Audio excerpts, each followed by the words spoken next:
మనము దేవుని యొక్క జనమై ఉన్నాం. వారు ఎవరైనా భూమి అంతటా నిండి ఉన్నవారు దేవుని ప్రజలు, మహోన్నతుడైన దేవుడు సృష్టించిన వారు.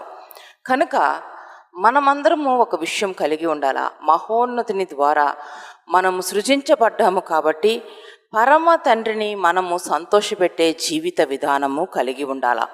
ఏ రీతిగా మన దేవుడు మన యందు సంతోషిస్తారంటే దేవుని మాట వినడం వల్ల.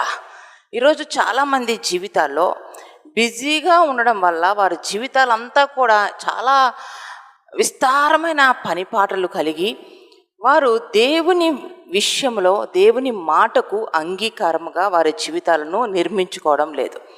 కానీ మనము ఏ విషయంలో కూడా మన దేవుడు బాధపడే విధముగా, కష్టపడే విధముగా ఏ పని చేయడానికి వీల్లేదు. విశ్వాసులుగా మీరున్నట్లయితే, ఆత్మీయులుగా మీరున్నట్లయితే మీరు చేస్తున్న ప్రతి పనిలో దేవుని మాటను నెరవేర్చేవారిగా ఉండాలి.